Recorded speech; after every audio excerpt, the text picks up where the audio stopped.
Kila mtu mmoja aseme nguvu ya matumaini. Nguvu ya kutumaini. Nguvu ya kutumaini. Kusudi la somo hili la nguvu ya kutumaini, Wakristo wajue kuwa ipo nguvu katika kuweka tumaini kwa Mungu. Kwa hiyo jifunze nguvu ya kutumaini ili ujue kwamba ipo nguvu katika kuweka tumaini kwa nani? Usiponitikia nitakuwa adui yako usiku wa leo. Katika kuweka tumaini kwa nani? Bwana Yesu asifiwe. Unajifunza nguvu ya kutumaini kwa sababu ili ujue ipo nguvu, uko uweza, yako mamlaka katika kumtumaini Mungu.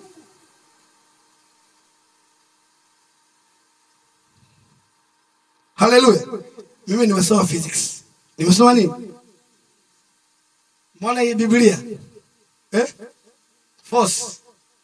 Ili force itokee, there must be a movement from one position to another. Mimi nimesema clear. Ninaposema ipo nguvu lazima uone movement. Yaani unaweza kusema nimeona Mungu. Yaani kuna mpaka sasa hivi haijui hata rangi ya nguvu ya Mungu. Hiyo ni hatari. Ningashauri usiku leo usipitwe na nguvu. Kusudi wa Kristo wajue kwamba ipo nguvu katika kwa kutumaini kwa nani? Kwa Mungu. Haya, twende haraka. Tumaini ni nini? Nisikiza kwa makini. Tanielewa alafu itakusaidia. Tumaini ni nini? General. Tumaini ni matarajio ya kitu kizuri kutokea katika siku zijazo. Tumaini ni matarajio ya kitu kizuri kutokea katika siku. Ni matarajio. Unatarajia nini? Tulivyokuwa wadogo tulikuwa tarajia nenda ile. Tukiona magari ya vita, gari la baba, gari la. Kuuliza mtoto uko natamani nije kuwa daktari. Udaktari sasa hivi unaona uko yani hata kwenye ramani ya maisha yako upo. Tumaini ni matarajio ya kitu kizuri kutokea. Unatarajia vitu vingi sana. Na sio vitu vibaya. Nature ya tumaini na utafasiri tumaini ni matarajio kitu kizuri katika maisha yangu. Natamani niwe na jumba, natamani bonge la gari, natamani niwe na hiki. Matarajio. Natarajia vitu vingi. Tumaini ni matarajio ya kitu kizuri kutokea katika siku zijazo. Tuko pamoja? Haya.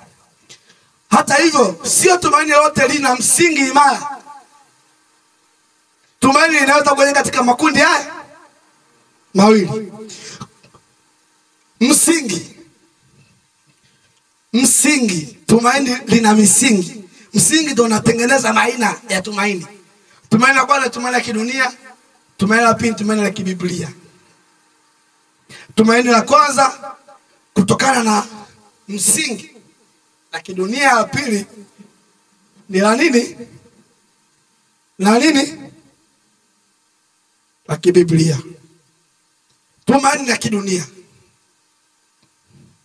Tumaini la kidunia ni matarajio yanayotegemea hali za kibinadamu, bahati na juhudi binafsi. Tumaini la kidunia ni matarajio yanayotegemea hali za nini? Za kibinadamu, juhudi binafsi na bahati. Bwana Yesu asifiwe sana. Bwana Yesu asifiwe sana. Haleluya. Haleluya. Haleluya. Jo.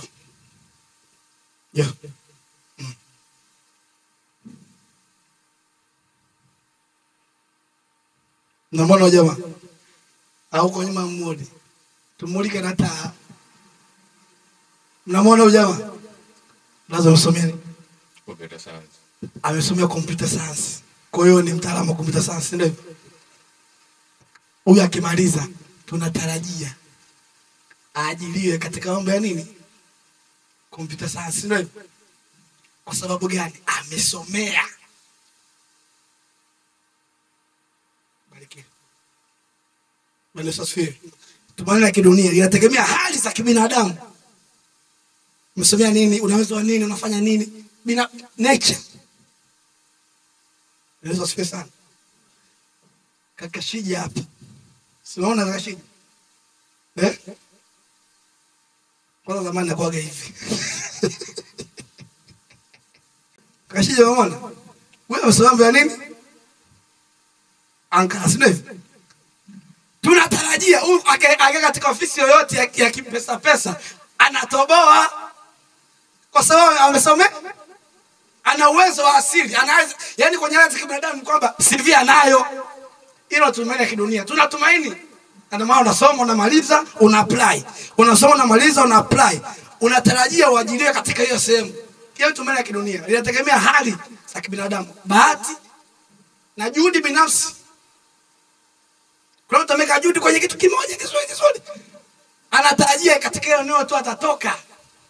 Hiyo ni matarajio ya kibinadamu kwa sababu ni uwezo wa asili. Hiyo ni tumaini la kidunia. Bwana Yesu asifiwe. Wangapi tunaelewana? Tuko pamoja. Hilo ni tumaini la kwanza la nini? Mara nyingi hili tumaini la kidunia halina uhakika wa kutimia, kwani linategemea mazingira yasiyodhibitiwa. Tumaini la kidunia hili halina uhakika wa kutimia. Bwana Yesu asifiwe. Haleluya. Mimi wakati nasoma chuo cha Mzumbe pale karibu. Mimi ukutana tu wasoma hati vibaya, wametoka mchepuo ya science, PCB, PCM. Wako wanasoma business administration. Wako wanasoma nini, procurement nini. Walitarajia kwamba walisomea vile vitu watatokea huko. Bwana Yesu asifiwe. Tumaini la kidunia hili mara nyingi kutimia kwake sio kwa uhakika, haina uhakika wa kutimia, kwani inategemea mazingira yasiyodhibitiwa. Sio, unaelewa? Bwana Yesu asifiwe sana. Haleluya. Wengine tuko hapa mmoja tumesomea nini sisi? Ino tumaini la kidunia. Kwanza inategemea juhudi, uwezo wa mtu binafsi, amesomea nini, ana uwezo gani, jitihada zake binafsi na bahati. Lakini nature ya tumaini hili haina uhakika wa kutimia, kwani inategemea mazingira yasiyodhibitiwa. Bwana Yesu asifiwe sana. Kwa hiyo tumaini hili haina msingi wa kudumu kwa sababu inategemea hali za ulimwengu huu ambazo hubadilika kila muda. Tumaini la kidunia linategemea mazingira ya ulimwengu ambayo mazingira ya ulimwengu sasa yanabadilika. Bwana Yesu asifiwe. Sasa hivi tunaomba tuanze kusoma wapi? Wakati tunasoma, sikiliza. Wakati mimi nasoma kipindi kile BCM umema.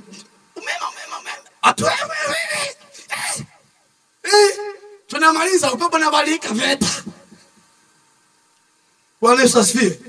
Tumaini la kidunia linategemea mazingira ya ulimwengu ambayo yanabadilika. Ili mtegemea ndugu fulani anifanye hiki. Mwezi mmoja kabadilika. Mimi sasa hivi langu litete. Mwanadamu anabadilika. Bwana Yesu asifiwe. Haleluya. Hilo ni tumaini la nini? La kidunia. Unasoma, natarajia lecture fulani mimi atanitoa. Nalala, unafanyaje mwisho wa siku? Unanukia poa. Unafanya jitihada fulani za ulimwengu. Unategemea watu, unategemea vitu, unategemea hali ya mazingira. Tumaini hilo licha yake mazingira yake yanabadilika. Tumaini la kidunia mazingira yake yanabadilika. Bwana Yesu asifiwe sana. Tumaini la pili ni tumaini katika msingi wa neno la Mungu au tumaini la kibiblia. Tumaini la kibiblia ni matarajio yenye uhakika yanayojengwa juu ya ahadi zisizobadilika za nani? Ni matarajio yenye uhakika yanayojengwa juu ya ahadi zisizobadilika za nani? Za Mungu. Bwana Yesu asifiwe. Alitegemea mazingira, bali inategemea uaminifu wa Mungu. Mungu ni yule yule, jana hata leo, milele habadiliki. Bwana Yesu asifiwe. Tumaini la Biblia kwanza inajengwa katika uaminifu wa Mungu na ahadi zake zisizobadilika. Ili sio tumaini la kidunia ambalo baada ya miaka 5 pepo elimu inabadilika, ambao baada ya muda fulani mtu alikuwa mtoto amekuwa sasa mkubwa, amebadilika. Alikuwa mtu mzima na nguvu zake, amekuwa mzee, anatembelea sasa, hawezi kufanya kile ambacho alikuwa anakitarajia kipindi fulani. Ili tumaini la Biblia ambalo limejengwa katika ahadi zisizobadilika za Mungu, na alitegemea mazingira, bali alitegemea uaminifu wa Mungu. Mpunge mkono jirani yako, mwambie umesikia hiyo? Haleluya. Haleluya. Haleluya. Aya. Chanzo cha tumaini hili la Mungu au tumaini la kibiblia, chanzo chake ni Mungu mwenyewe. Warumi sura ya 15 mstari wa 13. Neno la Mungu linasema, Warumi sura ya 15 mstari wa 13. Basi Mungu wa tumaini na awajaze nanyi furaha yote na amani katika kuamini, mpate kuzidi sana kuwa na tumaini katika nguvu za Roho Mtakatifu. Basi Mungu wa tumaini, Mungu ndio chanzo cha tumaini hili ambalo limejengwa na misingi ya neno la Mungu au Biblia. Chanzo chake ni Mungu, na Mungu mwenyewe yeye habadiliki. Yeye sio mazingira, yeye sio mwanadamu kwamba alikuwa miaka 20 iliyopita alikuwa kijana sasa ni mzee, kwamba alikuwa na pesa sasa hivi hana, kwamba alikuwa anaweza kuona sasa hivi haoni, kwamba alikuwa anatembea sasa hivi hatembei. Chanzo cha tumaini hili la kimungu ni Mungu mwenyewe, na Mungu mwenyewe habadiliki. Yeye ni yeye yule jana, leo na hata milele. Anasema yeye ni niko ambaye. Haleluya. Hilo ni tumaini la aina ya pili. Tumeona tumaini la kwanza la kidunia ambayo inategemea mazingira, inategemea hali, inategemea uwezo wa mtu, inategemea na vitu vingi ambavyo vinaonekana. Bwana Yesu asifiwe sana. Bwana Yesu asifiwe sana. Haleluya. Mfano wa tumaini la kibiblia. Mfano mtu anataka akiweka tumaini gani? Nina hakika Mungu atanipa mahitaji yangu kulingana na utukufu wake. Nina hakika. Mfano mtu anayeweka tumaini kutokana na msingi eneo la Mungu anasema kwamba nina hakika Mungu atanipa mahitaji yangu kulingana na utukufu wake. Huyo wa kibiblia. Wa kidunia anasema nina hakika nitafanikiwa huu mwaka. Bwana Yesu asifiwe sana. Kwa sababu gani atafanikiwa? Nimeweka malengo. Mtu wa kidunia anasema nina malengo, yani na mkeka wa malengo umekaa. Lakini pia anatarajia nitafanya miradi fulani. Kwa sababu anajua hata kama ana uwezo na vitu kama hivyo, anaweka tumaini katika hivyo vitu. Lakini utofauti wake na mtu anaweka tumaini katika misingi ya Mungu, anatarajia Mungu atamjaza au atampa mahitaji yake kulingana na utukufu wake, sawa na Wafilipi sura ya 4 mstari wa 19. Kama Mungu atanipa mahitaji yangu kutokana na utukufu wake. Bwana Yesu asifiwe sana. Haleluya. Sasa inaingia katika mambo muhimu manne kuhusu tumaini.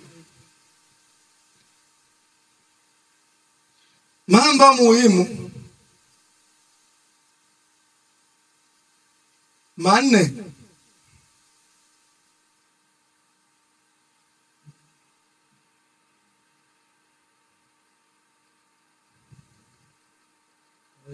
Jaribu hapa kama ta. Mambo muhimu manne ya muhimu sana ili ulielewe na ulitambue tumaini hili ambalo Mungu anataka tujifunze katika usiku wa leo.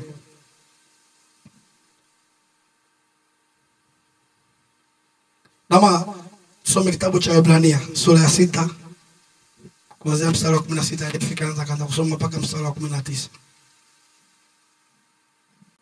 Amina. Bwana Yesu asifiwe. Mambo muhimu manne kuhusu tumaini. Mambo muhimu manne ya muhimu sana. Najua wewe umesoma lakini mimi nitaenda kusoma mtu ujoto na vitu tofauti. Bwana Yesu asifiwe. Biblia nyinyi. Aya. Maana wanadamu huapa kwa yeye aliye mkuu kuliko wao. Bwana Yesu asifiwe. Sisi hili mimi hapa.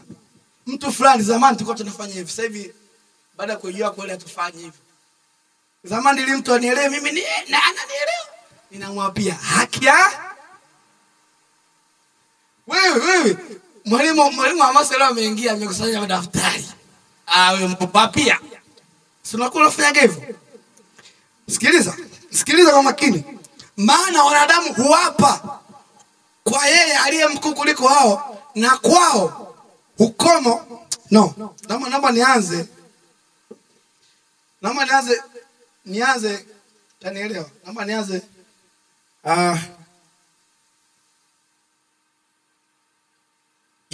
kwa endelea ni hapo.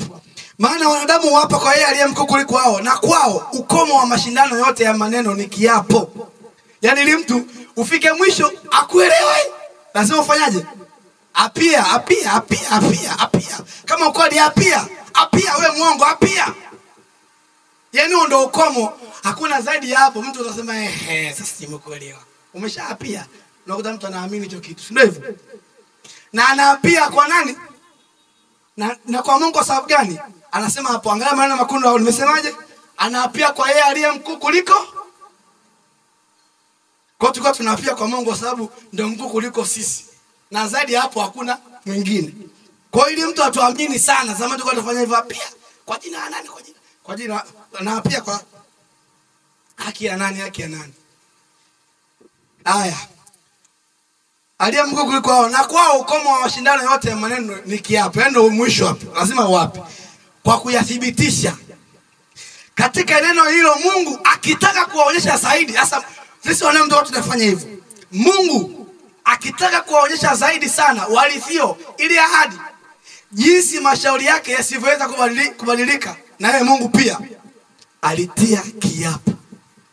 Mungu alikuwa anaapa kwa nani? Sisi tu tunaapa kwa Mungu. Haki ya Mungu. Yaani mimi siwezi kukudanganya. Hiki ni cha ukweli. Mimi sio muongo. Haki ya Mungu tena.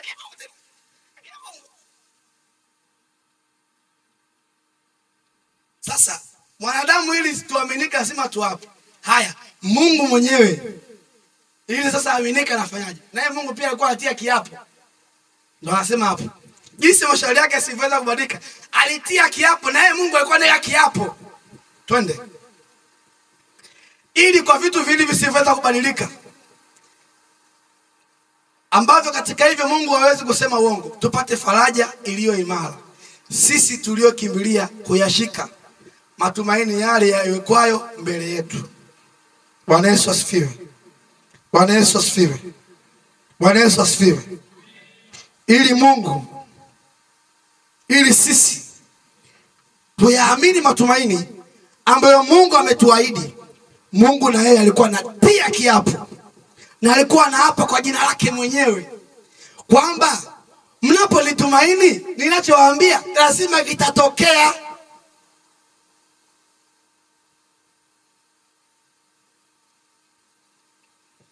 Kuna mtu ananielewa hivi? Kwa mtu ananielewa?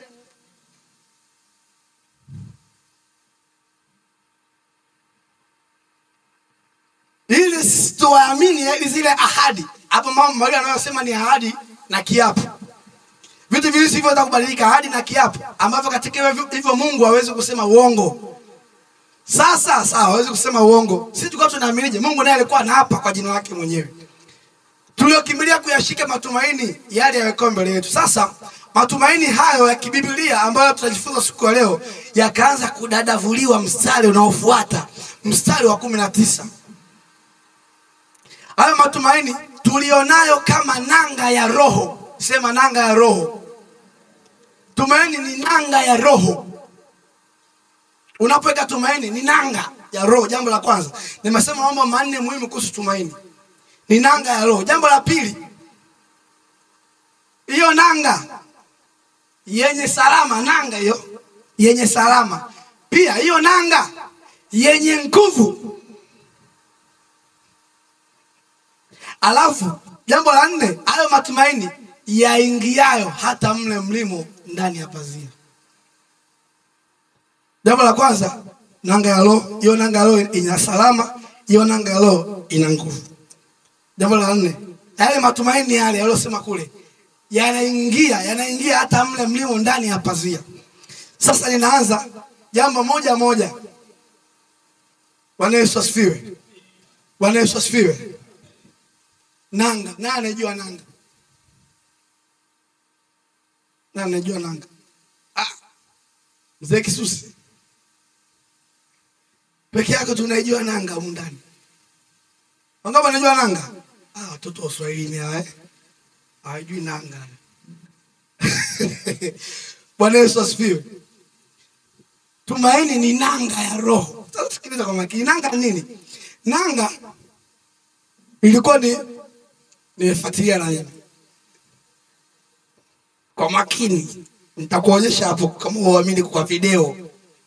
Ilikuwa lichuma lizito linafungwa. Umesikia meli imetia nanga, si ndivyo? Si meli imetia nanga. Meli iko inakaribia ule ufukweni. Huwa kule inapoishia kule, unaenda kunapoishia. Unakuwa na mungu mnyororo mzunguko mrefu. Alafu kule kwenye kile kichwa wanachukua lichuma lizito, lete kwanza matirio mazito ya chuma ambayo hayashiki kutu. Alafu linaachiwa.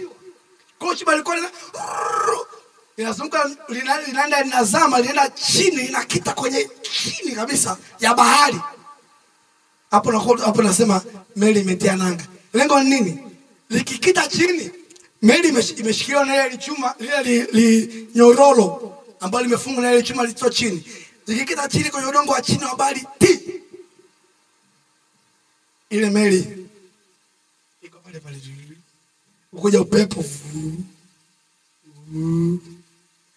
ukija mawimbi, haiendi kokote. Bwana Yesu asifiwe. Bwana Yesu asifiwe. Hiyo ndo nanga. Wangapi wameelewa nanga? Tumeelewa nanga.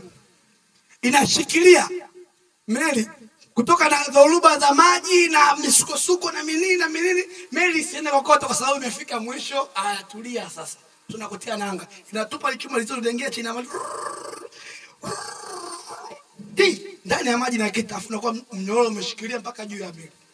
Hapo meli hata ifanyaje nalo iko pale pale. Hiyo ndo nanga. Sasa tumaini ni nanga ya roho. Bwana Yesu asifiwe. Wewe kuonesha. Wala tunaona mbele. Wala tunaona mbele. Tunaona? Mko tayari play?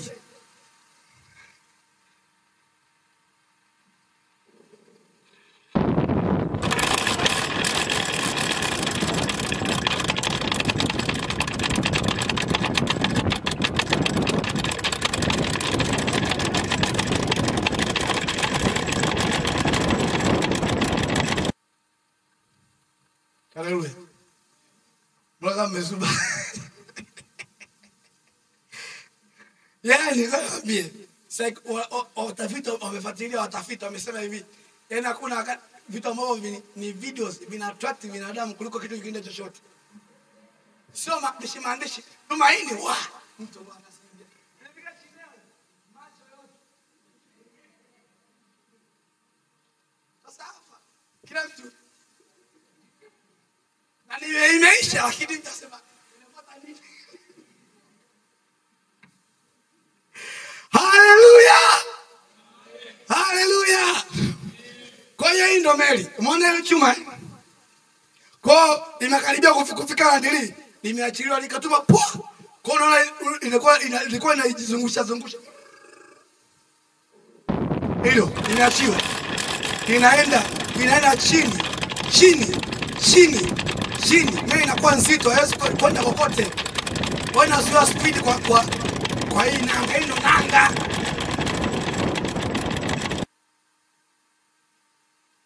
Ambao mjui nanga, hiyo ndo nanga.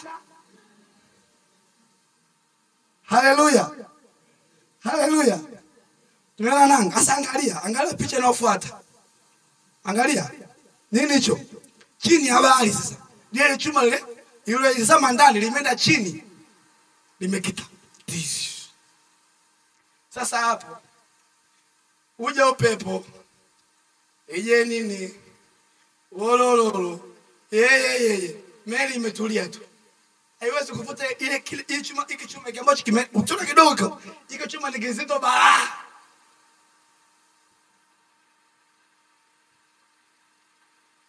Meli hapo haiendi kokote. Tumaini ni nanga ya roho. Bwana Yesu asifiwe. Maana yake nini? Tunapokuwa na tumaini, inakuwa ni nanga, inashikilia maisha yetu. Inapokuja dhoruba, inapokuja matatizo, inapokuja shida, inapokuja tabu, inapokuja misukosuko, inapokuja magonjwa, inapokuja mateso, tumebaki na imani. Bwana Yesu asifiwe. Inapokuja kila aina ya dhoruba, bado imani yetu iko thabiti, imeshikiliwa. Ni nanga, tumaini ni nanga. Tukiwa na tumaini ni nanga ya roho zetu. Roho zetu, roho yako. Mtu mmoja aseme amina kama ananielewa. Haleluya. Kwa hiyo jambo la kwanza, nimesema mambo manne muhimu. Jambo la kwanza, tumaini ni nanga. Nimeonyesha nanga ni nini hapo.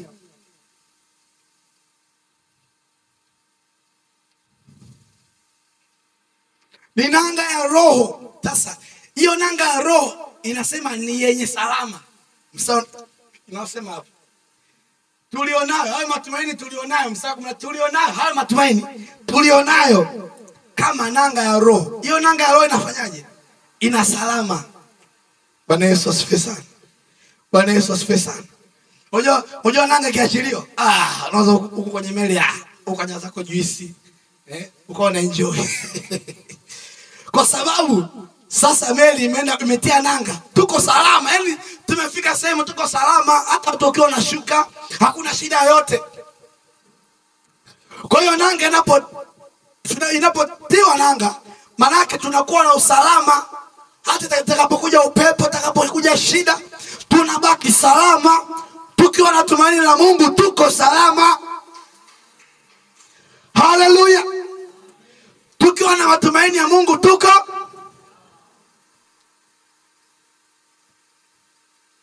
tukiwa na matumaini ya Mungu, yale matumaini yana nguvu. Bwana Yesu asifiwe. Haleluya. Na namwambiaje, kile chuma nalo sinyanyue. Yaani nikaita vijana wangu hapa praise, wakashinda kunyanyua ile chuma. Nilizito bala. Simona hapo nilivyokuwa nashuka. Kwanza kamba yake sio kamba ya katani. Hii sio katani. Hii ni chuma. Ile nyororo ni chuma. Yaani nyororo kwanza kamba, chuma sio kamba. Ila wameforce chuma kuwa kamba. Wajua nyororo kama asungwa tudanganya wakati mwingine. Yaani wameforce kamba, yaani chuma sio kamba. Ila wametengeneza mazingira. Kidunguli onekae nini? Na ina nguvu bala. Tumaini ya Mungu, matumaini ya Mungu yana nguvu. Yako salama. Matumaini ya Mungu ni nanga ya roho. Sema amina kwa jina la Yesu. Haleluya. Jambo lingine, haya matumaini ya Mungu yanaingia hata mle mlimo ndani ya pazia. Yanaingia hata mle mlimo ndani ya pazia. Baada ya Yesu kuteswa msalabani, akafa, siku ya tatu akafufuka, Biblia inasema pazia la hekaluni likafanyaje? Maana yake nini? Maana yake ni kwamba kila mmoja anaweza kwenda mbele za Mungu direct. Si ndivyo? Kwa hiyo matumaini ya Mungu yanatupeleka huko mlimo ndani ya pazia. Yaani hapo nimedadavua mstari mmoja maana ya tumaini. Tumbilo ni tumaini. Waebrania sura 6:16-19. Jambo la kwanza, ina nguvu. Tumaini ni nanga. Nanga yenye salama ina nguvu. Hiyo tumaini hilo,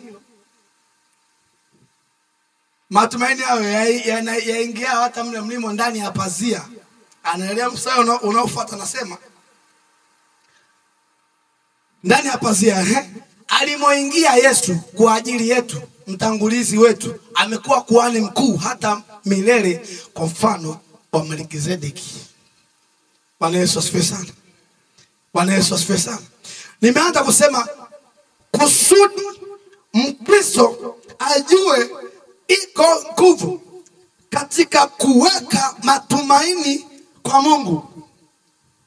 Ukiweka matumaini kwa Mungu, matumaini hayo ni nanga ya roho yako. Jambo la kwanza. Lakini hiyo nanga ya roho ina usalama. Maisha ni salama ukiwa na matumaini ya kimungu. Kuna usalama katika maisha yako. Lakini sio tu katika maisha ya usalama, matumaini ya Mungu, hiyo nanga ina nguvu. Kuna nguvu katika kuweka matumaini ndani ya Mungu. Hiyo nguvu ndio inayotufanya ikija dhoruba, yakija matatizo, ikija mitihani mizito, shida, tabu, magonjwa, mateso, mahangaiko, dhiki na kila aina ya changamoto, nguvu ya matumaini inaturudisha, tunabaki katika mstari wa kumwamini Mungu. Bwana Yesu asifiwe. Haleluya. Lakini pia mwisho anasema tumaini ndio inatupeleka kwa Mungu. Kwa Mungu inatupeleka ndani mlimo nyuma ya pazia, kule kwa Mungu, kule ambapo pazia ilipasuka alipotutangulia Yesu aliyekuwa ni mtangulizi kule. Ili tumaini ambalo tunajifunza usiku wa leo linafanya hayo yote, mambo manne. Bwana Yesu asifiwe. Haleluya. Haleluya. Haleluya. Jasikia amina. Haleluya. Kwa hiyo ni mambo manne uyaelewa kuhusu tumaini. Usije tukasema haya sasa ninakumwagia tumaini poa, hata uliji tumaini lenyewe linafananaje?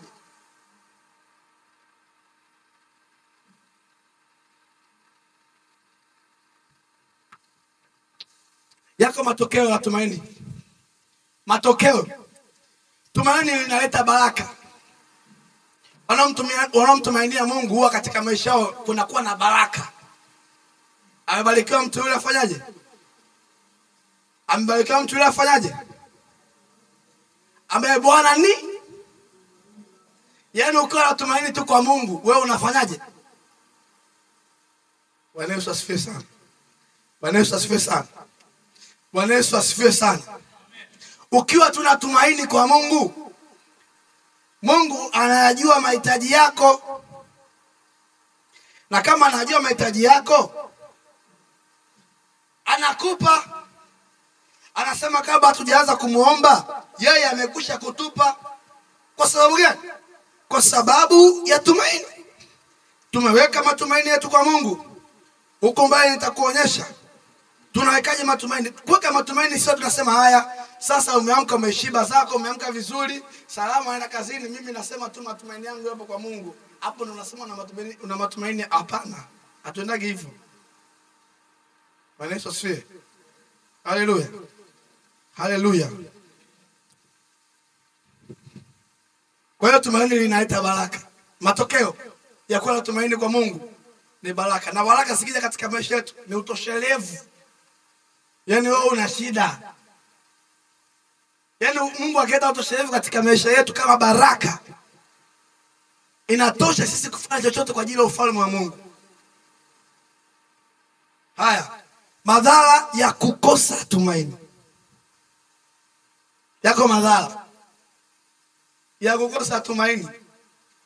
Jambo la kwanza, udhaifu wa kiroho. Mtu ambaye hana tumaini ana udhaifu wa nini? Bila tumaini, imani inaweza kudhoofika na kufanya mtu awe na ugumu wa kumtumaini Mungu. Basi imani ni kuwa na hakika ya mambo yatarajiwa yaliyobaki na mambo yasiyoonekana. Basi imani, angalia vitu viwili hivi. Tunasema matumaini ni matarajio. Matarajio mdogo wake ni imani. Imani yake matarajio au matumaini. Hivi vitu viwili hatuwezi kuvitenganisha wakati mmoja. Pasipo na matumaini hakuna imani. Pasipo na imani hakuna matumaini. Bwana Yesu asifiwe. Udhaifu wa mtu ambaye hana matumaini au hana tumaini anakuwa na udhaifu wa kiroho, kwa sababu anakosa imani. Na kwa sababu imani ni kuwa na hakika ya mambo yatarajiwayo, yale mambo yatarajiwayo ambayo tulisema ni matumaini, yakikosekana inadhoofisha hiyo imani ambayo nasema imani ni kuwa na hakika ya mambo yatarajiwayo. Hayo mambo yatarajiwayo yakikosekana katika maisha ya mtu inadhoofisha hiyo imani. Hakuna hakika ya kitu chochote ambacho hakijatarajiwa. Nisaidie kusema amina kwa Yesu Kristo. Bwana Yesu asifiwe. Ziko shida za kihisia na kisaikolojia. Mtu anapodhoofika, kuna watu wamekosa matumaini, watu wanachanganyikiwa, watu wanatembea mjini, unaona mtu anatembea mzima kumbe ameshatanyikiwa zamani sana. Alishamtumaini babu yake huko, baba yake akafanya kuyafanya huko. Anatembea amechanganyikiwa.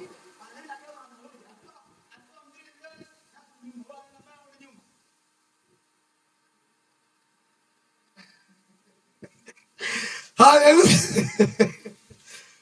Hatua mbili mbele, hatua tatu nyuma. Huyo anaenda mbele, anarudi nyuma.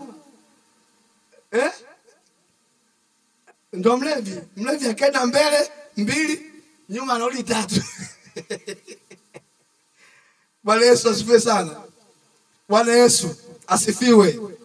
Mithali 13:10 inasema kilichotarajiwa kikikawia kuja, mbona ufanyaje? Kilichotarajiwa kikikawia kuja, mbona ufanyaje? Bwana Yesu asifiwe sana. Ngoja nikuoneshe mfano. Yeye njoo.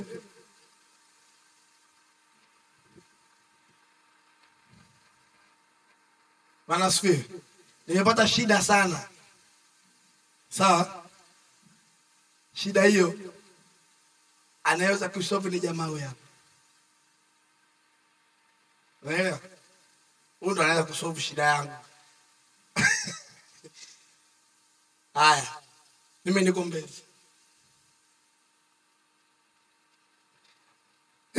Kwapi? Niko hapa nachukua boda sasa hivi, bolt chapu tu. Chapu fadhala keshi. Jambo langu nachelewa huko, njoo. Haya usiwaze. Nakaribia chapu. Chwa. Simu ya pili. Wapi? Nakuja. Chwa. Nakuja. Mimi kule, ngambie. Mimi natarajia, nimekaa na wakati mwingine kama nimekaa kabisa sehemu, nimekunja nne. Namtarajia jamaa aje hapo. Lakini huyu jamaa anaosema anakuja, sio anakuja, anaondoka, anaenda kwenye mambo yake. Baada ya masaa, asante. Baada ya masaa 5 hamna mtu. Mimi najisikiaje kule? Najisikiaje? Najisikia vibaya mno. Tukitarajia, mtu akitarajia jambo fulani, kikikawia hicho kitu, moyo unaugua. Sasa kuna mambo watu wamefanya katika maisha yao. Kuna matatizo nyinyi chungu mzima, watu wanapitia shida.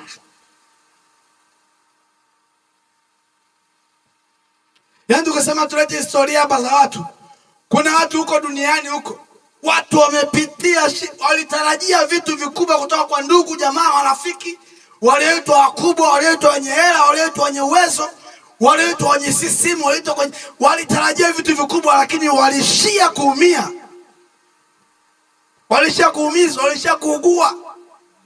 Na wengine kiwango cha kuugua kinapitiza, mtu anaugua hadi ana convert kutoka katika hali ya kuugua hadi hali ya ukichaa. Bwana Yesu asifiwe. Bwana Yesu asifiwe. Hii mfano wa brother Jesse. Sawa. Basi tunamke na kila kitu. Sasa hivi upigiwe simu mwambie mke ameenda, hauna chochote.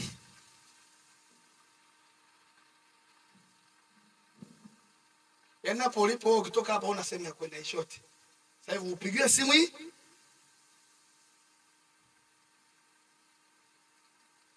Wana wengine wanaishia kwenye ukichaa, wengine wanachizika. Kwa sababu alitarajia kitu fulani. Alitarajia, unajua sasa hivi tumekaa, unatarajia kwamba katibu hapo anatarajia kwamba mimi vitu vyangu vipo. Sio hivyo. Mimi maduka yangu yapo tu. Vijana wangu wana shida.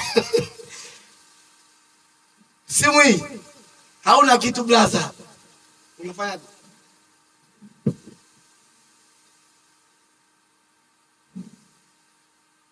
na sio tu kutarajia, sio mpaka wale matarajio. Yaani sasa hivi hapo ulipo wewe upa katika matarajio ambayo hujayapanga. Unajua matarajio gani?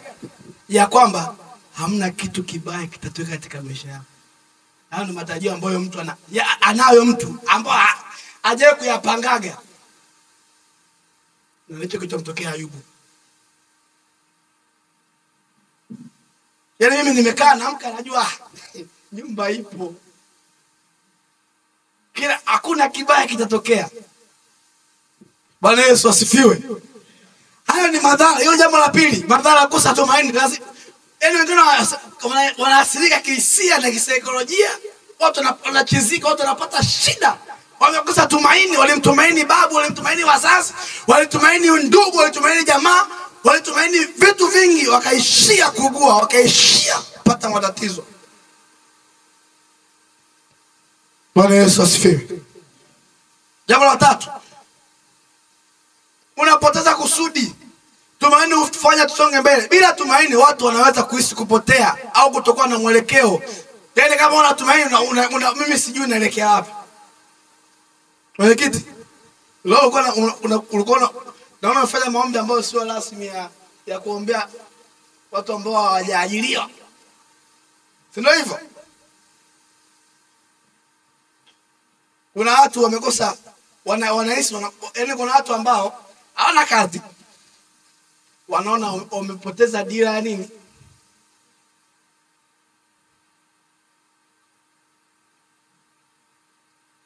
Unajua bila tumaini haujui, unakuwa hujui unapoenda.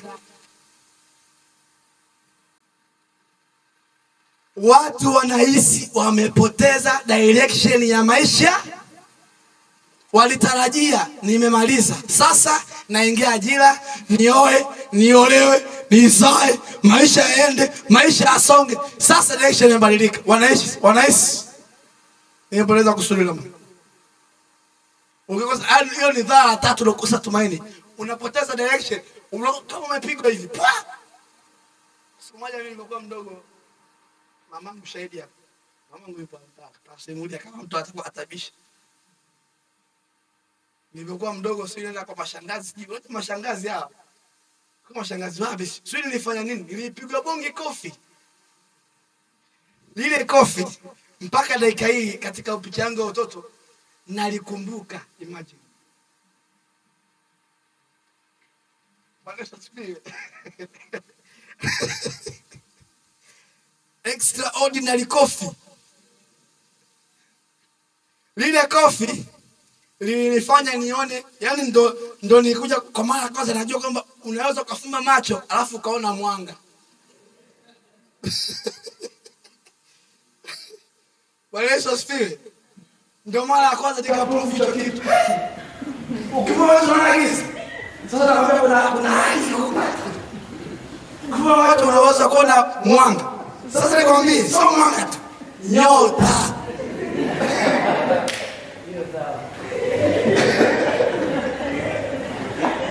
Wale sasa hivi. Bwana mimi, hizi bora hizi katuni, sio katuni, katuni kama kinyuma. Unaona sisi tunazungumza. Those are not imagination. Hiyo ni kweli. Zipo. Yaani inaweza kutulia kuona nyota. Kama mtu anabisha nyota mjaribu.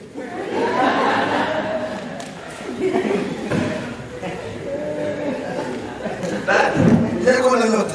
Ya. Shukuru Mungu. Unasema kushukuru Mungu. Wale sio kwa mara ya kwanza nikasema yeye Mungu asante. Kwa sababu nimeprove hichi kitu.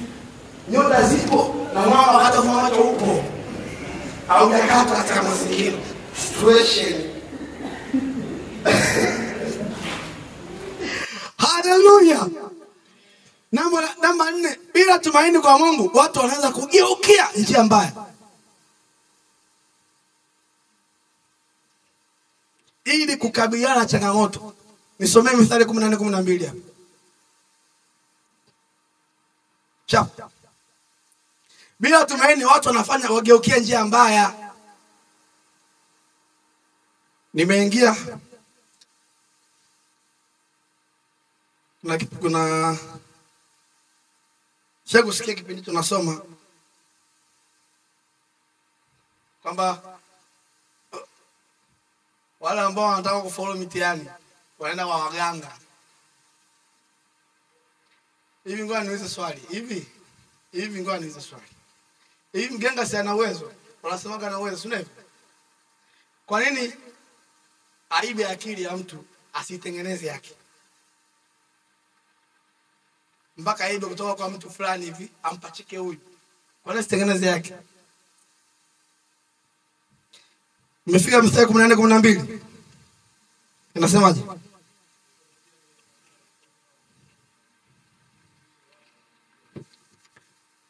Bila tumaini kwa Mungu, watu wanaweza kugeukia njia mbaya ili kukabiliana na changamoto. Mimi nafuatana na marafiki zangu wengi sana. Mimi naomba kazi sehemu fulani. Changamoto za kazi. Mimi naomba kazi sehemu fulani, wale majamaa wanataka hela. Maneno safi. Hasa watoto wa kike kazi mnayo. Unajua shughuli ambayo wanakutana nayo. Ili apate kazi lazima afanye nini?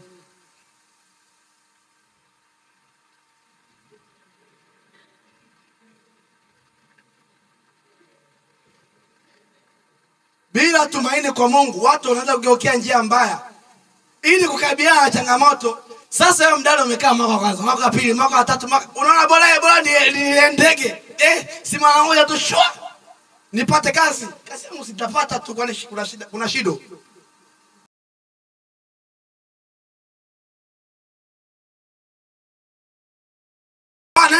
Ana kwa sababu amekosa tumaini, yuko tayari kuriski hata maisha yake, hata mwili wake, hata maisha yake ili apate kazi. Hiyo imetokea wengi sana. Na nakwambia itakutesa, itakutafuna mpaka yaani hiyo kazi utaifurahia. Bwana Yesu asifiwe. Kuna changamoto na watu wengine katika ndoa wanakosa watoto. Bwana Yesu asifiwe. Mtu aliyekosa tumaini kwa Mungu anaenda kwa ng'aa kienyeji. Wanaenda kutumia sima nini maloya manini huko ili apate mtoto. Au ni madhara kukosa tumaini kwa Mungu. Bwana Yesu asifiwe. Kama hajaja atakuja. Nayo ni situation. Bwana Yesu asifiwe sana. Kwa hiyo mtu anakosa tumaini, inafika mahali baada ya kufuata njia ambayo ni sahihi, anatumia njia ambayo ni sio sahihi kukaribiana na changamoto tu ambayo iko katika maisha yake. Bwana Yesu asifiwe sana. Kwa hiyo kuna umuhimu sana kuwa na tumaini hili ambalo Mungu anataka tuwe nalo katika usiku wa leo. Sema amina kwa jina la Yesu. Tusome kwa pamoja hapa. 1, 2, 3. Tena. It is a situation. Yaani tumaini kama hii ipo na inaweza kufanyaje? Yaani tumaini linaweza likawepo, linaweza kupatikana. Tumaini, jambo la kwanza hilo. Jambo la pili, tumaini linaweza ikapotea. Bwana Yesu asifiwe. Inategemea upo katika hali gani. Kwa maana hii nayo ni jambo zuri. Kama alipo sawa, kama alipo kuna uwezekano wa kuwepo hiyo sehemu. Kwa hiyo tumaini linaacha hiyo ya kupatikana, linaweza ikawepo katika maisha ya mtu. Anaweza kawa na tumaini au asiwe nalo. Akawa alikuwa nalo amelipoteza. Alikuwa hana, analitafuta. Hiyo ni tumaini. Tumaini inaweza kupatikana na kupotea. Haya, tunaanza jinsi tumaini linavyoweza kupotea. Tumaini inaweza kupoteaje katika maisha ya mtu? Mtu anapotezaje tumaini? Jambo la kwanza, changamoto za maisha. Mara nyingi shida na majaribu yanapozidi, mtu anaanza kupoteza tumaini kwa kuona hakuna mabadiliko. Ayubu sura 30 mstari 26 anasema, hapo nilipotazamia mema ndipo yakaja nini? Ndipo yakaja nini? Nami nilipongojea mwanga likaja nini? Giza. Bwana Yesu asifiwe sana. Bwana Yesu asifiwe sana. Wadada, Bwana Yesu asifiwe. Wadada, Bwana Yesu asifiwe. Tumaini linaweza kupotea. Na njia ya kwanza kupotea kwa tumaini ni changamoto za nini? Ni changamoto za nini? Upo katika hali gani? Unataka nini? Unatamani nini? Unapitia jambo gani? Unapitia changamoto gani? Unaweza ukapoteza tumaini kwa sababu ya changamoto mbalimbali ambazo mtu anaweza akawa anapitia katika maisha yake. Hiyo ni njia ya kwanza ambayo ni rafiki sana katika maisha yetu ya kupoteza tumaini. Mmoja tunaishi, pamoja na watu tunaishi, tunakula, tunavaa, tunatembea, tunafanya kazi, tunahusiana na watu, tunainteract na watu, tunajengana na watu, tunafanya vitu vingi ndani ya maisha. Ziko changamoto nyingi. Kwa hiyo changamoto inaweza kuwa ni sababu. Changamoto ina nguvu ya kumtoa mtu matumaini. Bwana Yesu asifiwe. Bwana asifiwe. Una ugonjwa hujapona, hiyo ni changamoto. Ugonjwa unaweza kuwa na sababu ya kukutoa tumaini, kwa sababu hiyo ni changamoto katika maisha. Unaugua na miaka mingi kweli, unaweza ile ugonjwa unaweza kutafuna tumaini lako likapotea, kwa sababu limekaa muda mrefu inakuangalia, linaweza likachukua matumaini yako unayo kwa Mungu. Jambo la pili, ukikosa uhusiano na Mungu unaweza kupoteza tumaini. Mwenye tumaini ni Mungu. Sasa kama hauna uhusiano na Mungu, hiyo ni njia rahisi ambayo inakutoa kwenye mchezo kabisa. Unakosa tumaini kabisa. Yaani sio unakuja tu tunapiga muziki, tunaimba, tunahubiri, wasee wanasimama soma matangazo. Mahusiano na Mungu. Yaani mimi binafsi kabla sijaja hapa nimesema na Mungu wangu. Nimesema na Mungu wangu kabla sijaja hapa. Lazima uwe na mahusiano binafsi na Mungu. Na hilo ndio jambo la msingi kuliko, maana kuna wengine wana mahusiano na Mungu kupitia kanisa. Yaani ili waseme na Mungu lazima aje wapi? Baada ya hapo hiyo ni hatari. Yaani ni hatari ya hii ni hatari ya kwanza. Bwana Yesu asifiwe. Ngoja nikufundishe kitu. Mimi hapa mimi tabia ambayo nifanya ni Mungu anipa alivyonipa na kunitumia na kila kitu. Mimi ni mtu wa udadisi. Mungu anasema kanisa anafundisha kufanya kitu fulani.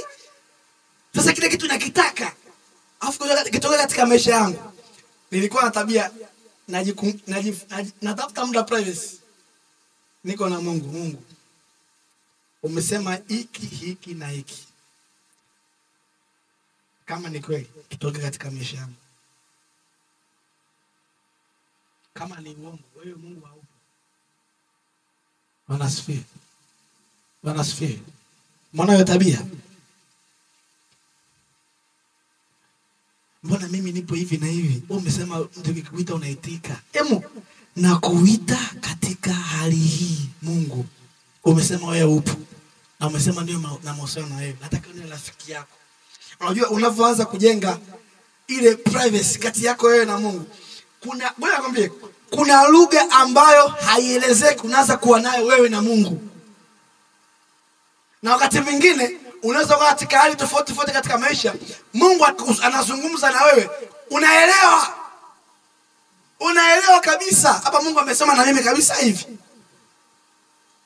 Kwa sababu unaelewa, kwa sababu umeongea naye na ukijenga mahusiano ya kumtaka Mungu binafsi, anakupa tabia ya kibinafsi ya kumuelewa. Bwana Yesu asifiwe. Bwana Yesu asifiwe. Mnanielewa watumishi wa Mungu? Mnanielewa watumishi wa Mungu? Anakupa tabia ya kibinafsi ya kumuelewa. Kuna vitu ukiviona unaona kabisa hapa Mungu anasema na mimi kitu fulani. Mungu anazungumza na mimi kitu fulani. Mungu, tabia binafsi. Ukija kanisani tu wewe ndio unaombea kanisani, mchungaji akuombee, katibu aombe. Baada hapo unaendelea shughuli zako. Hiyo ni dalili ya kifo. Bwana asifiwe. Dalili ya nini? Dalili ya kifo. Tuwe na mahusiano binafsi na Mungu. Haleluya. Haleluya. Haleluya. Nyosha mkono wako hivi. Haleluya. Tuwe na mahusiano binafsi na nani? Hiyo itasolve changamoto nyingi sana ambazo zipo. Kuna vitu kabla hujapeleka kwa kuhani, Mungu anasema na wewe. Na ndio maana usipende kutabiriwa. Yaani anakuja tu mdoaza mvaa vizuri au atakuwa na gari. Anza kukutabiria mambo mazuri ya magari wewe. Mwakani utakuwa na hiki na hiki. Kutoka tu na kutabiriwa na manabii si na manini. Acha mara moja. Nabii ameshako ni wewe mwenyewe. Na Mungu wakwambie pazia, maana pazia kupasuka. Maana pazia kupasuka. Baada ya kifo cha Yesu, kila mtu ana ujasiri wakisogelea kile cha rehema cha Mungu. Na Mungu kusema naye direct. Bwana asifiwe. Yaani usitake kusubiria Mungu aseme kupitia mtumishi Mungu anasema na wewe moja kwa moja.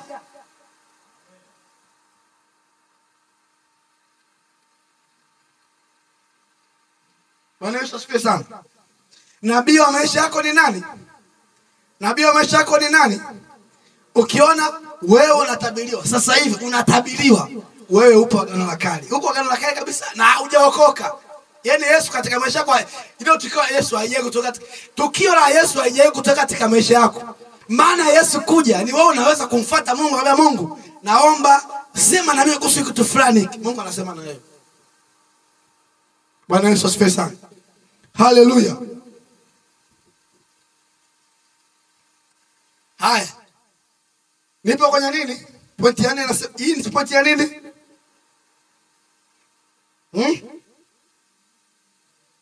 Naam. Tumaini inaweza kupotea kwa nini? Hii ni pointi ya ngapi? Ya 4. Kutegemea mali, vitu na wanadamu. Namba moja asome Mathayo 6:19, mwingine afungue Yeremia 17:5-6, mwingine Timotheo 1:6-9-10. Namba chap. Msijiwekea hazina wapi?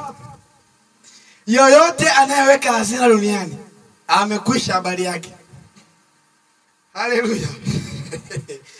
Yaani yoyote ambaye ameweka hazina duniani. Kuweka hazina duniani ni nini? Yaani wewe katika vitu unavyovipata, invest yako nyingi ni kwenye mambo ya kidunia. Yaani wewe ni mambo ya kimungu, investment yako ya pesa ya vitu haihusiani kabisa na mambo ya kimungu. Wewe umetegemea tayari dunia na hujamtegemea Mungu. na automatic umeshapoleta tumaini kwa Mungu, kwa sababu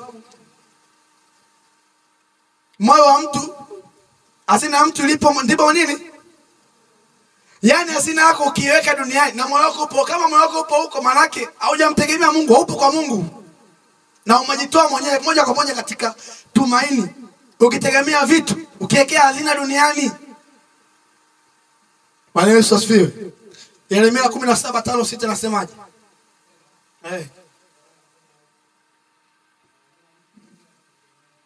Amelaaniwa mtu yule amtegemea nani? Amfanyaye mwanadamu kuwa nini? Moyoni mwake amemwacha Bwana.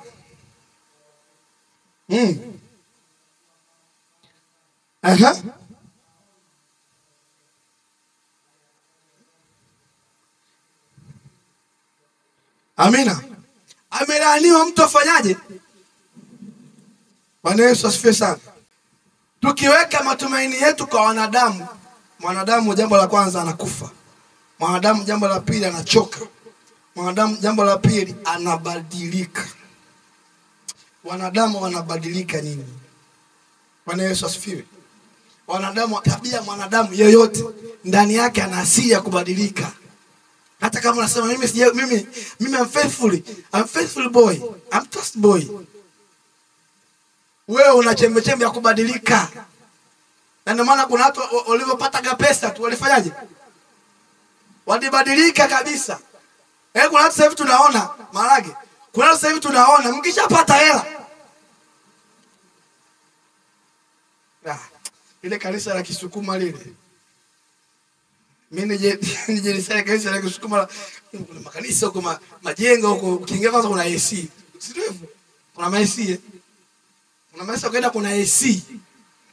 Yaani unasali, unaabudu upo weponi mwa AC na weponi mwa Bwana humo ndani. Bwana Yesu asifiwe sana.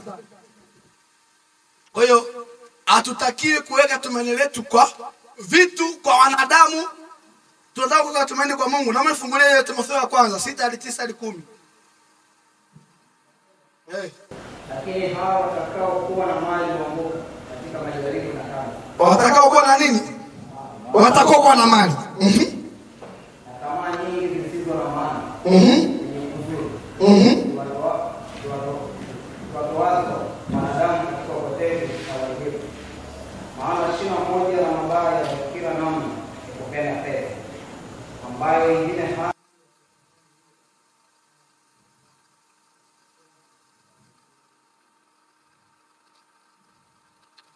Bwana Yesu asifiwe sana. Bwana niombe kitu watumishi wa Mungu. Mpo tayari kunisikia? Mpo tayari kunisikia?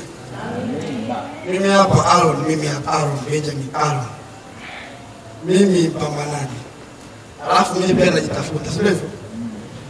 Lakini sio pia najitafuta. Nina matarajio pia na mimi. Kama nafundisha matarajio, na mimi nina matarajio siku moja nije nifanikiwe sana. Haleluya. Amen. Nije niwe na mapesa. Nije kuwa na magari.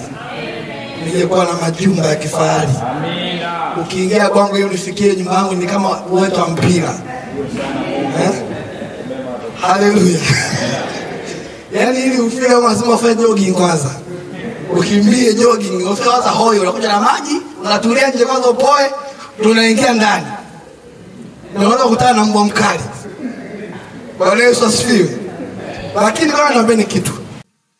Pesa, mali ni jaribu la nje sana kwa watumishi wa Mungu. Pesa, ndio Mungu anasema pesa ni mzizi au shina kuleta mambo mabaya. Na ndipo huko kunakuwa na tamaa nyingi. Timotheo amesema katika Timotheo ya kwanza sura 9, sura 6 mstari wa 9, kuanzia mstari wa 9 anasema, lakini hao watakao kuwa na mali huanguka katika majaribu na tanzi na tamaa nyingi zisizo na maana zenye kudhuru, ziwatosazo wanadamu katika upotevu na uharibifu, maana shina moja na mabaya ya kila namna ni kupenda nini? Kupenda nini? Ambayo wengine hali wakitamani hiyo wamefarakana na imani na kujichoma na maumivu mengi. Bwana asifiwe. Mimi sijawahi kusema theology, sijawahi. Kuna swali ambalo linaulizwa sana mtaani huko, kwa nini watumishi wa Mungu wengi ni maskini? Bwana Jesse hapa mtaalamu wangu akaanza kushushia vitu hapa. Watumishi wa Mungu wengi wanakuwa nini? Mimi nakwambia mimi hapa, kutoka na ufahamu wangu Mungu alionipa. Sawa? Siona tashi. Trust him. Tena nakwambia hiyo ipo intentionally. Mungu ameruhusu kabisa. Intentionally kabisa. Watumishi wa Mungu wengi juzi nimepita Kariakoo kule. Mtu amebeba speaker imeandikwa njoo kwa Yesu. Huyo kijana ukimwangalia alivyovaa. Hivi kwa nini swali samani? Hivi kwa nini hivi viatu vinashaga huko pembeni? Sijui.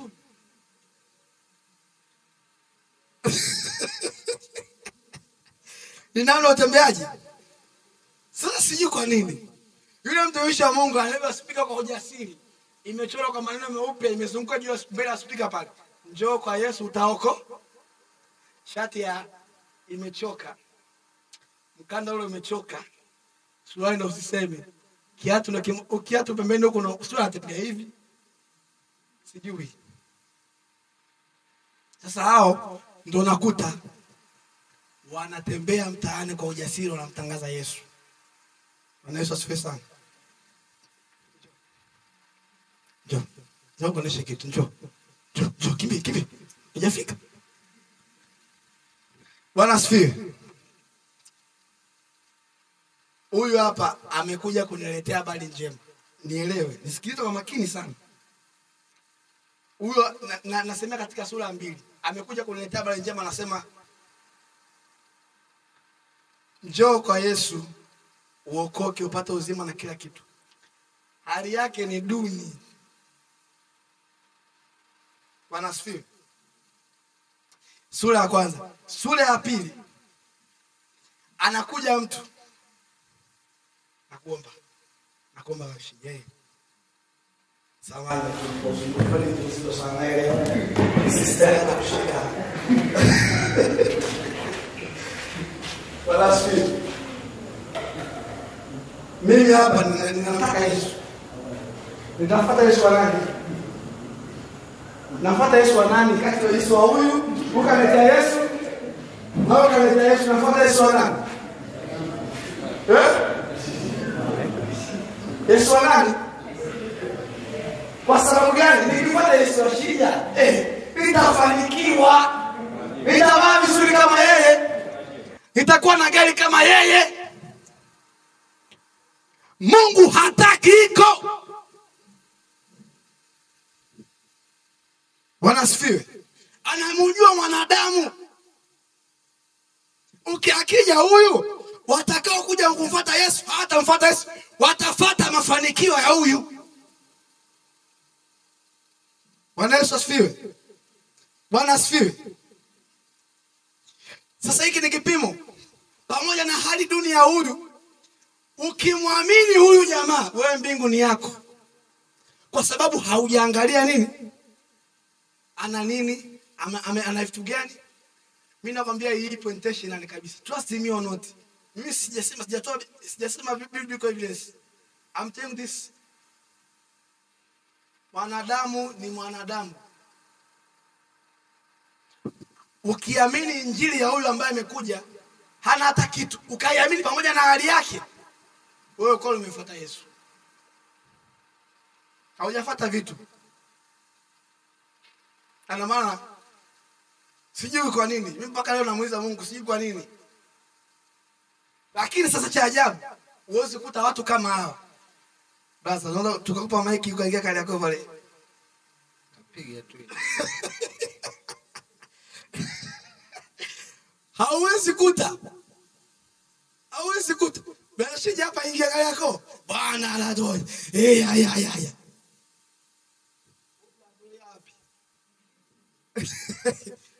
Bwana Yesu asifiwe. Bwana asifiwe. Barikiwe rudi. Kwa hiyo shina la mabaya yote. Nikupenda nini? Nikupenda nini? Nikupenda nini? Nikupenda nini? Bwana Yesu asifiwe. Tukija kwa Yesu tunaokolewa jambo la kwanza. Priority ni tunampata Mungu. Hayo mengine yanazidishiwa. Yaani kwa Mungu priority sio kuomba mali. Yaani mali itakuja tu. Priority kwa Mungu ni kumtaka Mungu. Mjue Mungu, mtake Mungu, ujue ufalme wake. Utafuteni kwanza ufalme wa Mungu. Mengine tunafanyaje? Hizo baraka nyingine tunazidisha. Sio za kuomba. Unakaa kabisa unafunga Mungu Range Rover. Mungu nini unaombea gari kabisa. Kweli. Na ufalme wa Mungu hujaupata. Tafuta Mungu, mtumishi wa Mungu. Tafuta Mungu, mtumishi wa Mungu. Bwana asifiwe. Na ndio maana usiku wa leo tunasisitiza sana. Pata Mungu. Ukipata Mungu umepata kila kitu. Ukipata Mungu, unajua ukimpata Mungu, Mungu anajua mahitaji yako. Na kama akishajua mahitaji yako, maana yake atakupa. Bwana Yesu asifiwe sana.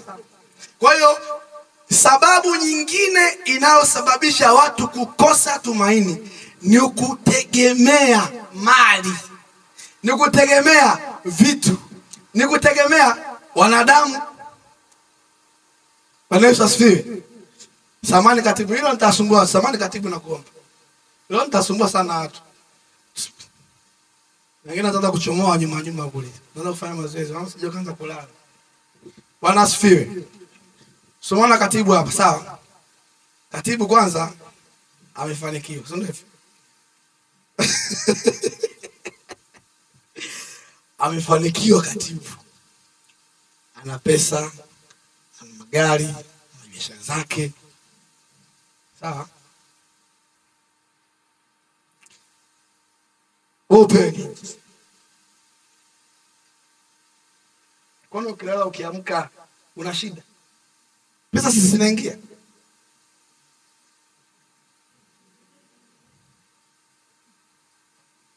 Ana shida huyu.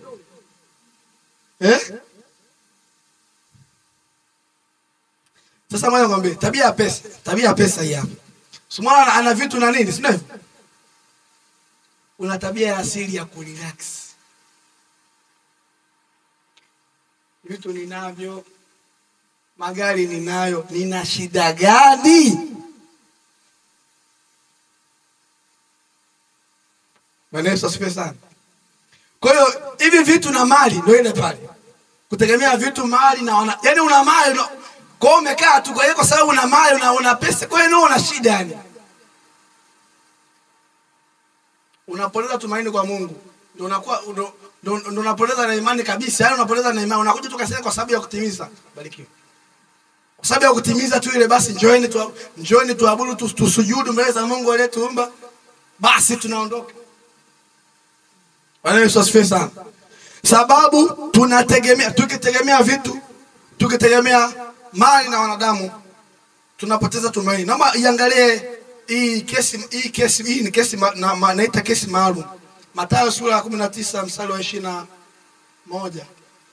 Hiyo ni summary ya kile ambacho nilikuwa natolea mifano hapo. Mathayo sura ya 19 mstari wa 21 22, na Mungu anasema, Yesu akamwambia, ukitaka kuwa mkamilifu, enda ukauze ulivyo navyo, nawe utakuwa na hazina wapi? Kisha nifuate. Tajiri mmoja alimwambia, ili nipate uzima wa milele Yesu nifanye nini? Akamwambia hivi. Yule kijana aliposikia neno lile, akaenda zake kwa huzuni, kwa sababu alikuwa na nini? Alikuwa na nini? 23 Yesu akawaambia wanafunzi wake, amini nawaambieni kwamba itakuwa shida tajiri kuingia katika ufalme wa mbinguni. Anawaambia tena, ni rahisi zaidi ngamia kupenya tundu la nini kuliko tajiri kuingia katika ufalme wa nini. Bwana, hiyo hatari ya mali nyingi na pesa ni ngumu. Yaani unaweza kaingia, changamoto yake ni mtihani. Yaani inabidi usimame vizuri.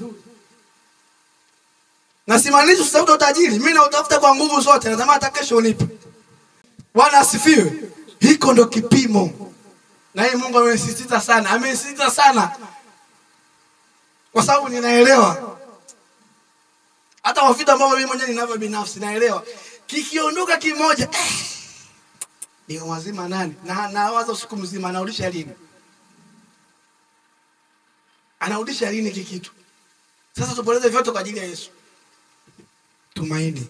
Huyu jamaa ameondoka, muona pale anasema akaenda zake kwa huzuni kwa sababu alikuwa na mali nyingi. Kupoteza mali nyingi ni mtihani. Haleluya. Haleluya. Bwana Yesu asifiwe sana. Mungu atusaidie katika hilo eneo. Amina. Sasa jinsi tumaini linavyoweza kupatikana au kurudishwa. Bwana Yesu asifiwe. Nasema Bwana Yesu asifiwe. Tumeangalia maana ya tumaini, tumeangalia tabia ya tumaini, tumeangalia sifa za tumaini, kwamba ni kama nanga, lakini pia nanga ambayo iko salama, lakini nanga ambayo ina nguvu, lakini pia matumaini yanatufanya tuingie katika mlimo ndani ya pazia ambapo tunaingia katika uwepo wa Mungu. Tumeona pia vitu ambavyo vinaweza kufanya kututoa katika kulipata tumaini. Sasa tunaenda katika sehemu ambayo tunaweza kurejesha tumaini letu ambalo ndio lengo kuu katika usiku wa leo. Kama kuna watu wamepitia changamoto mbalimbali, kuna watu wana mashaka juu ya kesho yao, kuna watu wana mashaka itakuwaje kesho, itakuwaje mwakani, itakuwaje kesho kutwa, mbona kama sielewi direction, mbona kama nimepoteza mwelekeo wa maisha yangu. Liko tumaini usiku wa leo. Liko tumaini usiku wa leo. Liko tumaini usiku wa leo. Mungu atakwenda kurudisha katika maisha yako. Bwana Yesu asifiwe. Na tumaini tunaweza kurudisha kupitia maisha aliyopitia Ayubu. Bwana Yesu asifiwe. Bwana Yesu asifiwe. Haleluya. Nasema haleluya. Ayubu, kusema kitabu cha Ayubu kuanzia mstari wa kwanza, palikuwa na mtu katika nchi ya Uzi, jina lake alikuwa akiitwa Ayubu. Mtu huyu alikuwa mkamilifu na mwenye uelekevu, ni mmoja aliyemcha Mungu na kuepukana na uovu. Kisha walizaliwa kwake wana 7 na binti 3. Mali yake nayo ilikuwa hiyo na hiyo. Alikuwa ni mtumishi wa Mungu, alikuwa ni mtumishi wa Mungu mkamilifu, alikuwa na mcha Mungu, ameepukana na uovu, anatoa sadaka, hana shida. Na alikuwa na mali nyingi. Ayubu mtumishi wa Mungu. Ayubu alikuwa mtu tajiri na mwadilifu, aliyemcha Mungu na kujiepusha na maovu. Alibarikiwa kwa utajiri mwingi. Alikuwa na familia yenye upendo, watoto 10 na afya njema. Hata hivyo imani yake ilijaribiwa pale shetani alimwambia Mungu kuwa Ayubu anamtii kwa sababu ya baraka zake.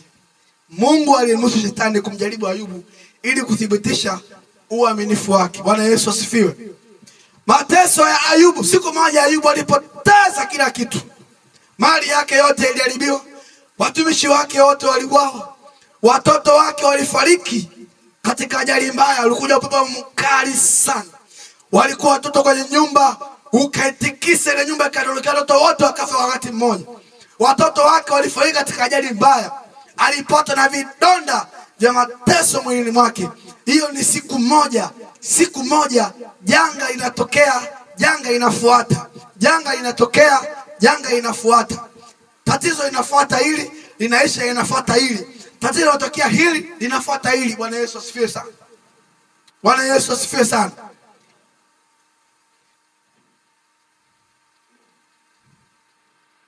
Bwana asifiwe. Tuko pamoja.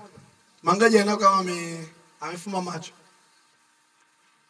Tumpige ile kofi lile. Ile ambao unafumba macho unaona mwanga na nyota nyota. Hivi ngoja niombe kitu. Unajua wakati mwingine neno la Mungu ukitafakari, unaweza kusoma kama hadithi. Hivi unaweza kupoteza vitu vyote hivi kwa siku moja. Hivi utakipoteza tunakuwa na hali gani? Siku. Chukua katika huo uzito. Usisome tu hadithi ya Ayubu palikuwa na mtu mmoja. Tulia. Piga break kwanza. Uko wewe sasa hivi umechukulia umepoteza vitu vyote hivi sasa hivi. Wazazi wako. Fya. Mali ulikuwa nayo. Fya.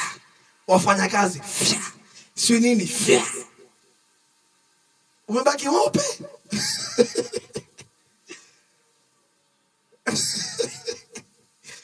Bwana Yesu asifiwe sana. Ayubu amepoteza kila siku moja, siku hii moja. Sasa wewe ona, sasa hivi amepoteza siku moja. Sasa wewe tu katika hebu ifikirie hiyo shida yako, unaweza kufikia shida ambayo imetokea Ayubu. Yeye kaugonja kadogo tu. Kama kutesa hata kama mwaka mmoja. Unaweza kufikia mateso aliyopata Ayubu. Anapoteza kila kitu lakini pia na yeye. Ni nini? Hivi na najua mawimbi ya jipu. Mwanzo chapata jipu hapo.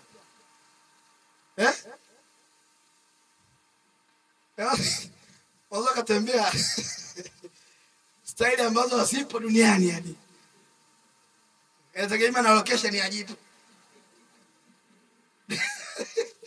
Bwana asifiwe. Inategemea location ya nini? Jipu likiwa hapa. Maana yake kichwa kitaki kushuka ile eneo. Jipu likiwa hapa, hiki kichwa direction ni hiyo. Magharibi yale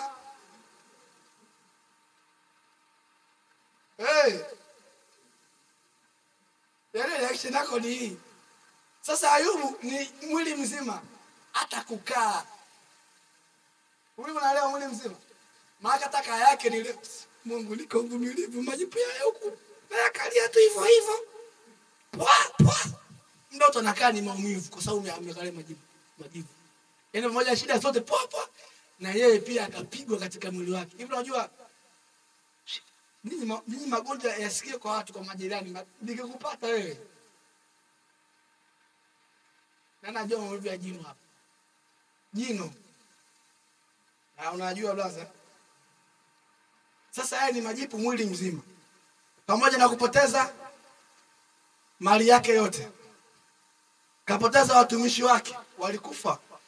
Watoto wake 10 wote walifariki kwa ajali mbaya. Na alipata na madonda mwili mzima.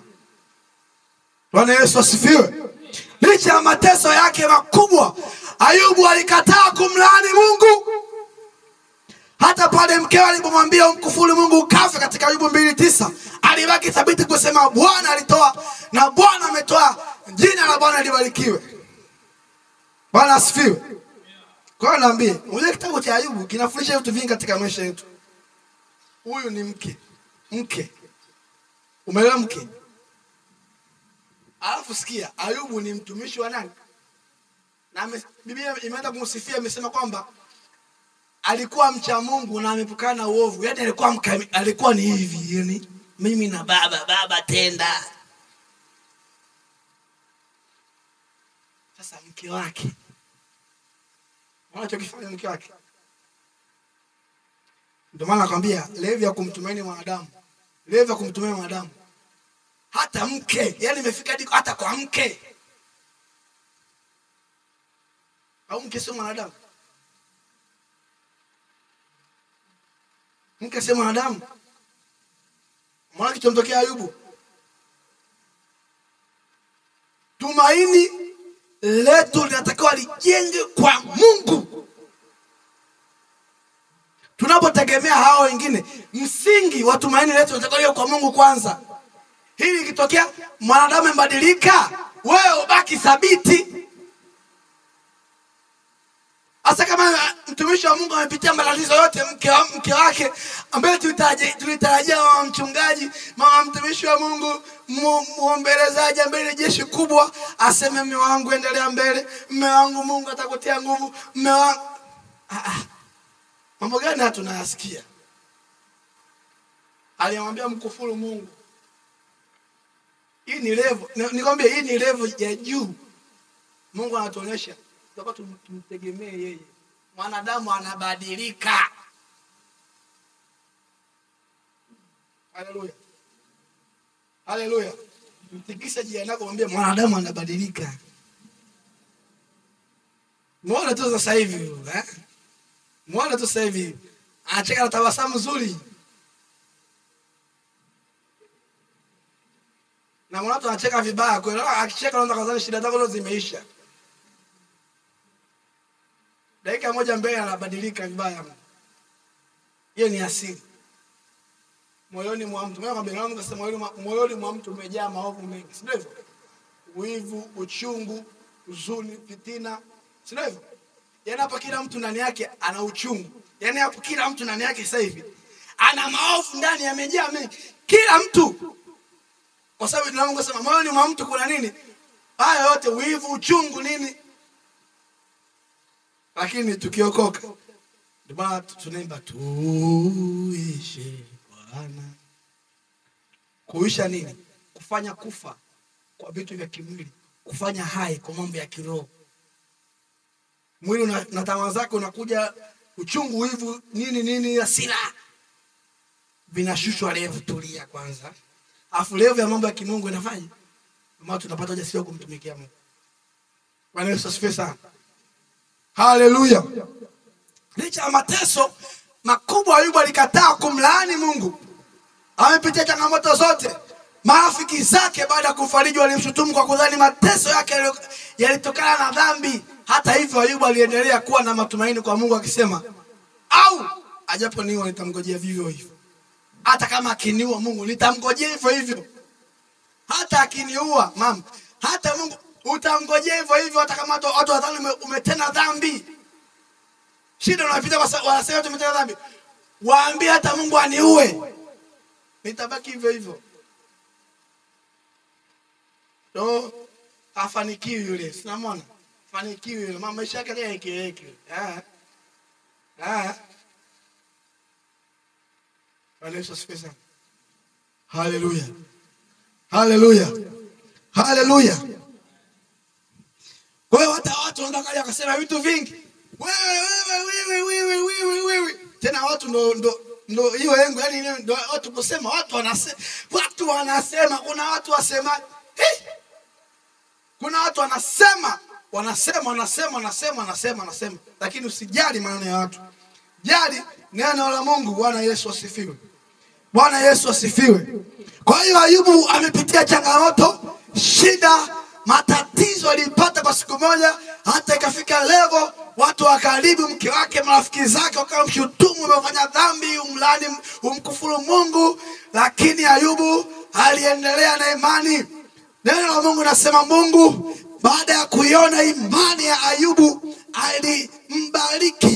alimbariki, akarejesha Ayubu, akamrejeshia baraka. Bwana Yesu asifiwe. Kwa sababu Ayubu alibaki mwaminifu, Mungu alimrudishia kila kitu. Mara ngapi? Mara ngapi? Bwana Yesu asifiwe. Bwana Yesu asifiwe. Ukibaki na tumaini la Mungu ambao tulijifunza kama ni nanga, na nanga imeshikilia maisha yetu. Tunapopita katika shida kama walipitia Ayubu, tunabaki na tumaini la Mungu. Hatuyumbishwi na hali za kidunia, hatuyumbishwi na matatizo, hatuyumbishwi na shida, hatuyumbishwi na changamoto za ulimwengu. Tunabaki na tumaini kwa Mungu. Ndipo Mungu anafanya mambo makubwa katika maisha yetu. Bwana Yesu asifiwe sana. Tunaona Ayubu baada ya kukaza alipoteza kila kitu. Alipoteza mali zake, akapoteza ndugu zake, akapoteza watoto, akapoteza vitu vingi, lakini mwisho wa siku Mungu akarejesha baraka. Usiku wa leo Mungu akarejesha tumaini katika jina la Yesu. Akarejesha tumaini katika jina la Yesu. Akarejesha tumaini katika jina la Yesu. Haijalishi upo katika hali gani unayopitia sasa. Wakati mwingine hauoni mbele mwanga, wakati mwingine hauoni direction ya maisha, usiku wa leo liko nene juu yako, ya kwamba liko tumaini linaweza kurudishwa katika maisha yako, na likirudishwa, tabia ya kurudishwa linakuja mara mbili, linakuja mara mbili. Kama ulitarajia ufanye jambo kubwa mwaka huu, utafanya zaidi ya mwaka huu. Kama ulitaka upange jumba moja, utapanga zaidi ya jumba moja. Kama ulitaka ujenge, utafanya zaidi, kwa sababu ni tabia ya Mungu. Akirejesha, anarejesha mara mbili kwa jina la Yesu. Mungu akarejesha usiku wa leo kila kilichopotea katika jina la Yesu, katika jina la Yesu, katika jina la Yesu. Kondoo walikuwa 7,000 wakawa kondoo 18,000. Neno la Mungu linatoa evidence. Neno la Mungu linatoa evidence. Soma hapa, hebu arudi yako vizuri. Kondoo walikuwa 7,000 mara ya kwanza, wakafariki wote. Mungu alivyorejesha wakawa ngapi? Ngamia walikuwa 3,000 wakawa ngapi? Jozi 5,000 za ng'ombe zikawa ngapi? Punda 500 wakawa ngapi? Mungu alimbariki Ayubu kwa watoto wake waliopotea, akawapa wengine. Bwana Yesu asifiwe sana. Bwana Yesu asifiwe sana.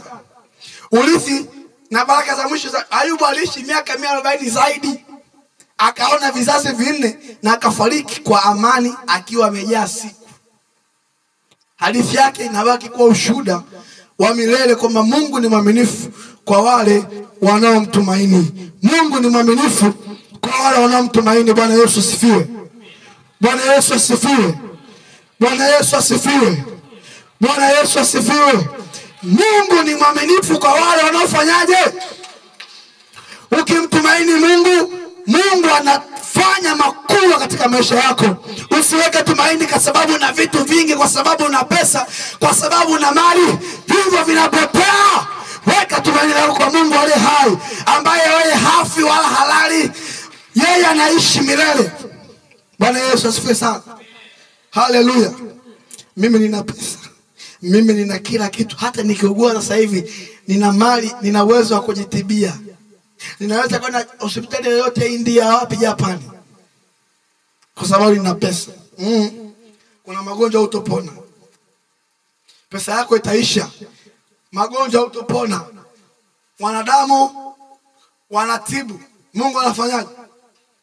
Mungu anafanyaje? Mungu anafanyaje? Bwana Yesu asifiwe. Chukua imani yako sasa. Chukua imani yako sasa. Mimi sijui upo katika hali gani, sijui umepitia vitu gani, sijui wewe unajua hali ya maisha yako. Kuna vitu vingi sana ulitarajia katika maisha yako, vingine havijawa jinsi vilivyo, lakini ukapoteza wakati mwingine tumaini, ukakata tamaa, ukarudi nyuma wakati mwingine. Lakini usiku wa leo Mungu ametupa neno ya kwamba tuna uwezekano wa kurejesha tumaini lililopotea. Lililopotea linaweza likaja tena, linaweza likaja tena. Ukamtumaini Mungu, ukamtegemea Mungu, na maisha yako yakaendelea. Bwana Yesu asifiwe sana. Liko tumaini usiku wa leo. Unaweza kusimama kwa miguu yako sasa, tunapoendelea kumtafakari Mungu. Liko tumaini usiku wa leo. Kama ulipoteza tumaini, Mungu anaweza kurejesha tumaini lililopotea. Tumaini lililopotea. Tumaini lililopotea. Tumaini lililopotea. Mungu anaweza kurejesha tumaini lililopotea. Bwana Yesu asifiwe. Na ndipo tunakuja sasa katika mstari wetu muhimu ambao umebeba mkesha wa usiku wa leo, katika kitabu cha Ayubu sura ya 14 mstari wa 7. Neno la Mungu nasema, kwani yako matumaini ya mti, ya kuwa ukikatwa utachipuka tena. Utachipuka tena. Utachipuka tena. Bwana Yesu asifiwe. Bwana Yesu asifiwe. Praise. Mnakuja hapa mbele. Praise. Bwana Yesu asifiwe. Yako matumaini ya mti, ya kwamba mti uliokatwa utafanyaje? Bwana Yesu asifiwe. Nafsi yangu